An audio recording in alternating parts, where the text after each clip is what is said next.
The Texas Education Agency released new educational materials aimed at improving learning for students. They include textbooks, teacher guides, and other materials, all developed and owned by the state.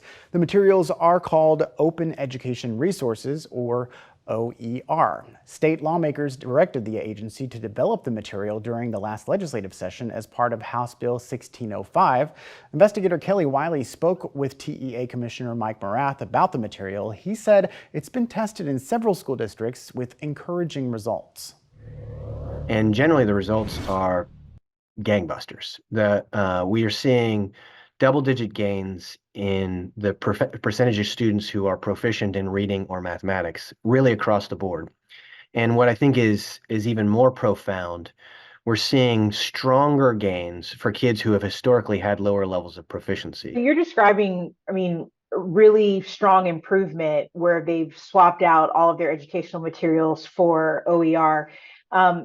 What do you think is the difference there between, you've described the science here, but how would you describe the source work they were using before? So there's 1,200 school systems in Texas, and so there's 1,200 different managerial approaches to curriculum design and deployment. But a very common phenomenon, common to our teachers, Governor Abbott asked us to convene a teacher vacancy task force a couple years ago, and maybe not the dominant theme, but like a very recurring theme among teachers is I have to spend every night and every weekend on the internet, scouring the internet for lesson materials. Sometimes I can go to a website that my school district maintains.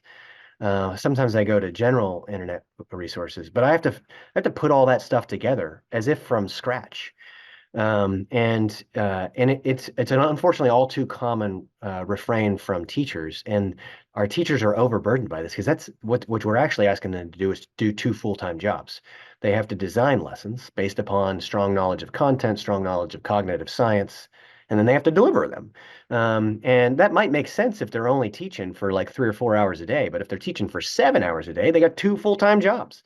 So what this has replaced is a mix of instructional materials that are often cobbled together by district level teams, and the each district, none of the districts individually have the same resources that we can use when we pull together resources across districts. What feedback are you getting from school districts? Are you confident that many of them will take this on and try to include it in their curriculum? It's a good question. The districts that have been involved in the pilot and some districts that have been interested in starting, I think, are wildly supportive of the content. This has turned out to be a very effective support for their teachers, and it's getting positive results for kids. So like, who wouldn't like that? That's it's a win-win. So, but not every district, like this may or may not be appropriate everywhere. And some districts already have really strong local instructional frameworks in reading or mathematics. Again, this is focused on elementary reading, and then in elementary and middle school mathematics. And so hey, this is available to you. If you think you need help in this area, give it a try. If you don't, then great. Well, thank you so much for talking to me. Is there anything else that you would want parents, people who are watching this, to understand about what's happening? Well, so one thing, so I'm not just Commissioner of Education, I'm a dad. Just as a dad, one, I don't know that my school is necessarily going to use this tomorrow or not. So like I have to find out whether or not this is even going to be relevant to my school experience. Now I have read a good chunk of this, and man, I hope my school adopts this. It's really good stuff. The other thing I would say is the way that the content has been designed is every unit starts with a take-home letter to the family saying, this is what your kid is going to study over the next 2 weeks. If school systems actually email those to parents, they'll be able to click a link, and then moms and dads can see every single lesson for themselves. So this creates an unprecedented opportunity for parents and teachers to be on the same page about what kids are learning. And that is so profound. Parents are a child's first teacher. And so the work that we've tried to do to ensure that where this kind of instructional material is being used in school systems that choose to use it, you can really create this unprecedented, strong partnership between parents and teachers, which is what we need. This is the way school should work. You heard Commissioner Morath refer to this as a win-win for students, parents, and teachers. Others were skeptical.